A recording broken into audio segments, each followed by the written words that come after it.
장년층의 시청자들께서는 아마 기억하는 분들도 많을 것 같습니다. 1962년에 전 국민의 심금을 울린 일이 있었는데 6년 동안 비가 오나 눈이 오나 나룻배를 저은 거리가 무려 34,000리. 연약한 여인의 몸으로 그녀는 왜 하루도 거르지 않고 그 힘든 뱃길을 열어야만 했을까요? 자, 가슴 뭉클한 감동의 뱃길로 떠나보시죠.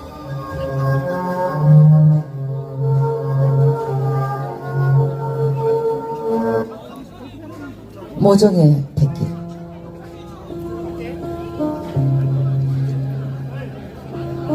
안개처럼 자욱히 서린 남빛 새벽이 거치면 섬아이들을 실은 나룻배들이 학교 가는 육지를 향해서 아침 햇살을 헤치며 이곳저곳에서 바쁜 노를 젓기 시작한다. 바다의 길은 육지와는 다르다. 호수와도 같이 잔잔한가 하면 파도가 일고 또 어떤 때는 성난 폭풍우가 친다. 이 길을 어머니 뱃사공은 6년간을 오고 갔다. 어머니 뱃사공이란 여수 남국민학교에 다니는 숙현이의 어머니 박순희 씨를 말한다.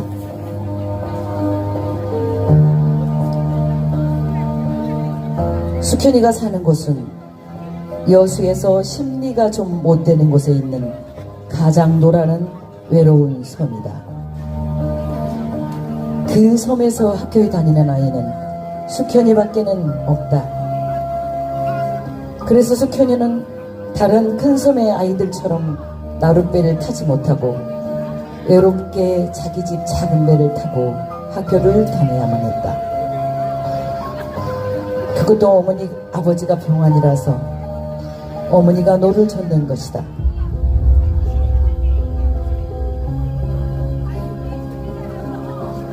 가슴을 조이면서 반대하는 남편 몰래 딸을 국민학교에 입학시키던 일도 어제만 같다. 또한 배편도 없고 외딴 섬에서 어떻게 아이를 학교를 보내겠느냐고 남편과 싸우는 일도 어제만 같다.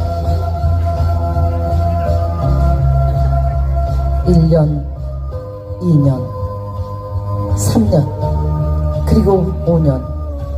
세월은 숱한 괴로움과 즐거움 속에 비바람과 함께 흘러갔다.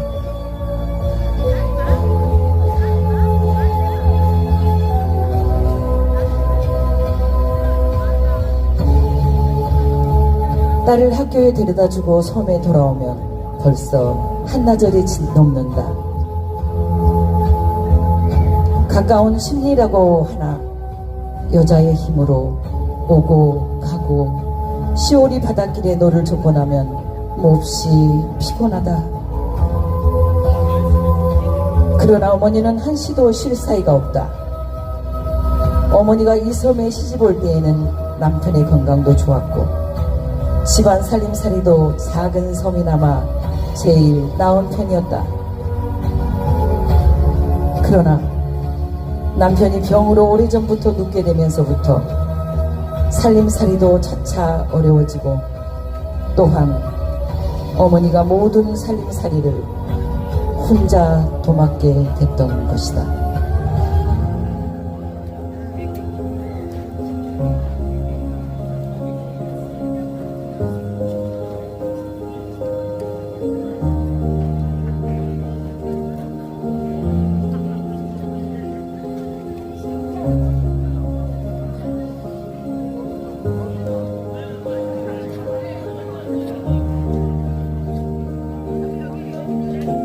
어려운 생활 속에서도 어머니의 유일한 낙은 무엇보다도 딸 숙현이가 다른 아이들처럼 학교에 다니는 것이었다.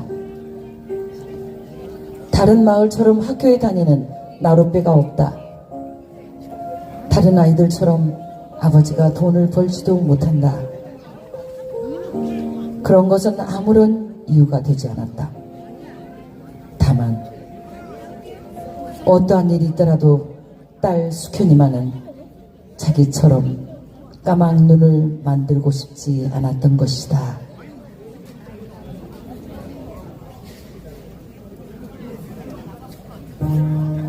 어머니는 딸을 말없이 반긴다.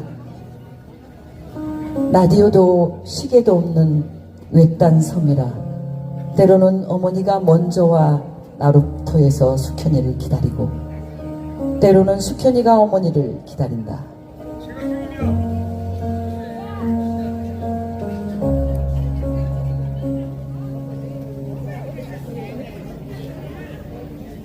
저녁 노을이 한박 깔린 바다 위에 어둠이 스며들면 이곳 작은 섬에도 밤이 찾아온다.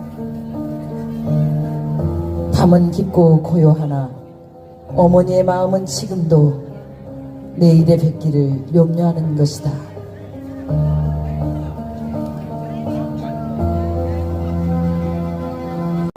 지난밤 썰물의 배가 모래밭에 얹히고 말았다.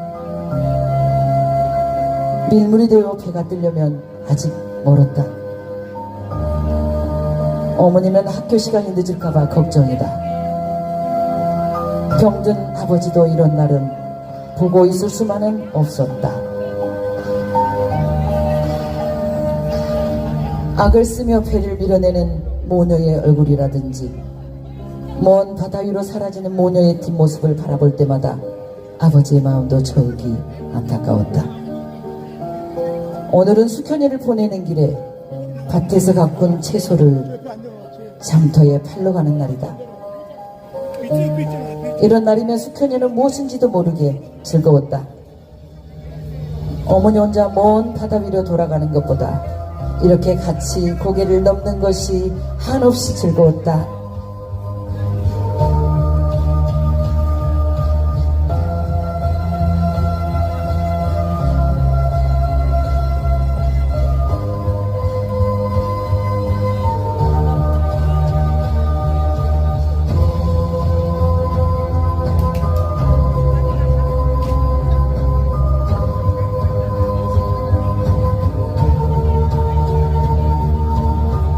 채소를 팔고 난 어머니는 먼저 남편의 약을 사야 했고 또한 오래도록 벼르던 숙현이의 신발을 오늘은 꼭 사야만 했다. 아무리 없어도 떨어진 신발을 신길 수는 없었다. 학교에서 흘러나오는 노랫소리는 오늘도 어머니의 마음을 즐겁게 했다. 어머니의 발결은 한결 가볍게 했다.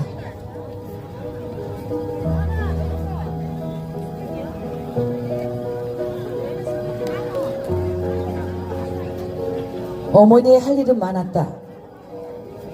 외딴 섬이라 농사철이 되면 무태서 소를 빌려가는 일도 어머니의 일이다.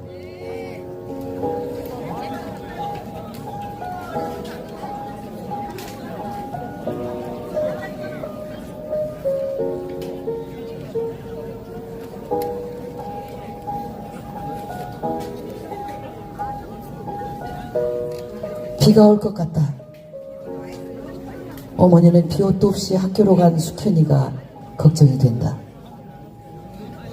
어머니의 일기예보는 틀림이 없다. 아이들은 제각기 집으로 가기 바빴으나 숙현이는 어머니가 걱정이 됐다.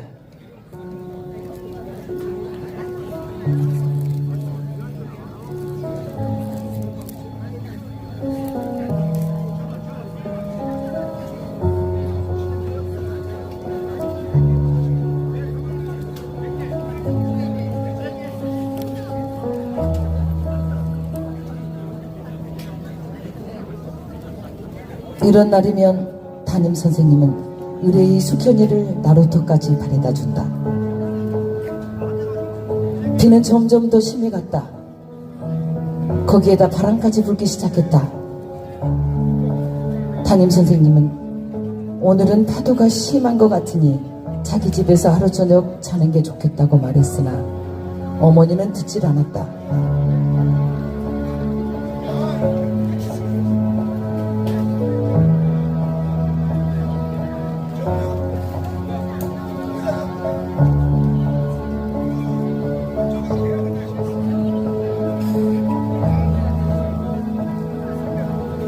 기나긴 풍상 속에서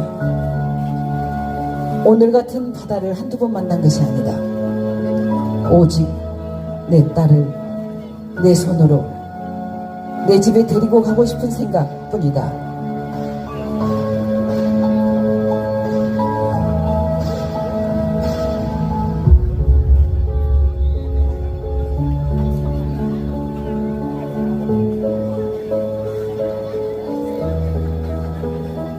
어머니는 마음속으로 빌었다. 큰 바람만 불지 말았으면, 큰 물결만 일지 말아줬으면. 있는 힘을 다해서 노를 저었다.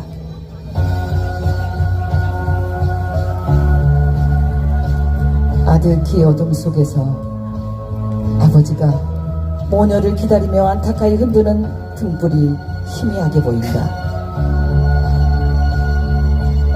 어머니는 한없이 반가웠다.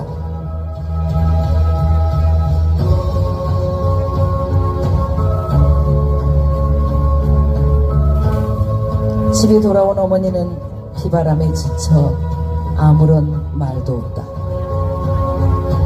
다만 며칠 전 오늘 저녁과 같은 밤에 조난을 당해 어느 섬에서 두 모녀가 밤을 밝힌 쓰라린 생각이 아직도 마음속에 생생할 뿐이다.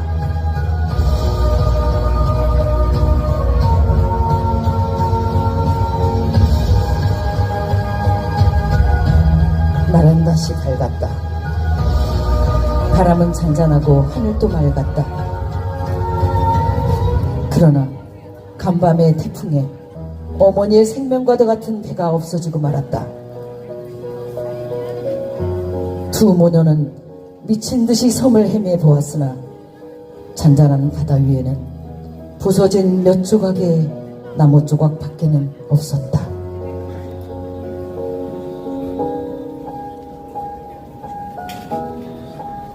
수현이는 학교를 가지 못했다.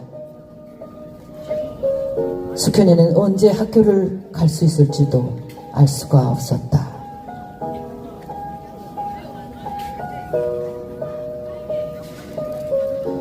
태풍이 가신 뒤 섬에 반가운 손님들이 찾아왔다.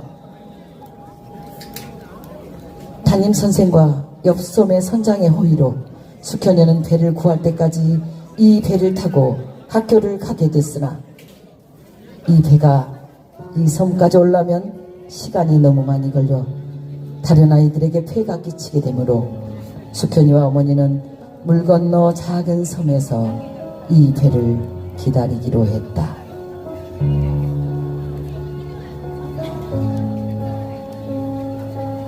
물 건너 작은 섬이란 수현이의 섬의 옆섬인데 물때가 좋은 썰물때라야만 건너갈 수가 있는 것이다.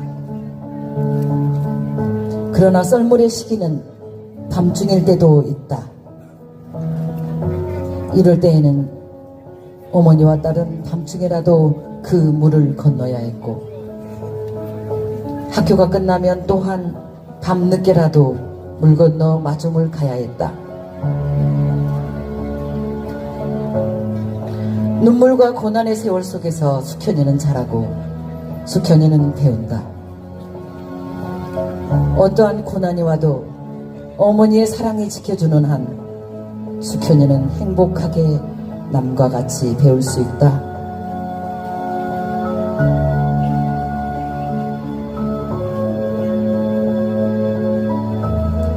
오늘은 어머니가 새 배를 구하는 날이다. 이제 내일부터는 어머니와 같이 배를 타고 다닐 수가 있다. 수현이는 학교에서 한숨도 쉬지 않고 나루터까지 뛰어왔다. 어느 때보다도 노을이 짙은 나루터에는 벌써 어머니가 수현이를 기다리고 있었다.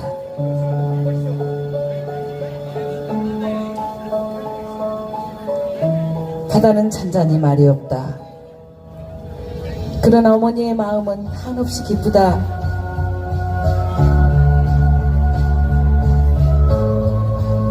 노를 젓는 손에도 힘이 생긴다. 남몰래 밤에 나와 노 젓는 연습을 하던 일은 벌써 옛날 얘기다. 지금은 지나가는 남자 뱃사공도 두려울 것이 없다. 어머니는 맑고 높은 먼 하늘을 우러러보았다. 그 맑고 높은 하늘 위에 멀지 않은 날에 보람있고 눈물겨운 영광을 바라보면서 어머니는 다시금 노젓는 손에 힘을 주었다. 네, 감사합니다. 네, 네. 어때요? 그 시절에 더군다나 딸을, 아들도 아닌 딸을 그렇게 어렵게 그 나룻배를 저어서 6년간 학교를 보냈다는 그 어머니 대단하지 않으세요? 하여튼 지금은 이 딸이 아주 어머니의 소원대로 선생님이 돼서 정년을 하고 이제 제2의 인생을 봉사하면서 열심히 살고 계시다고 합니다. 자, 오늘 1부 순서는 여기까지고 이제 우리 2부 순서 노래자랑 순서로 넘기겠습니다. 2부는 우리 국동이 낳은 국동이 아니죠. 경도가 낳았고 국동이 길러주신 우리 국동의 멋쟁이 김진. 네, 일단 네 소개 저 먼저 하고 저는 이제 물러가고 위원장님 말씀 듣겠습니다. 2부 기대해 주시기 바랍니다. 우리 김진 사회자님께서 진행하겠습니다. 감사합니다. 그 영화 잘 보셨어요? 그 원래 원음이 따로 있는데 원음을 제거하고 우리 장시환 선생님께서 더빙해서 직접 원고를 읽어준 겁니다. 잘하시죠? 자, 박수 부탁드립니다. 끝이에요.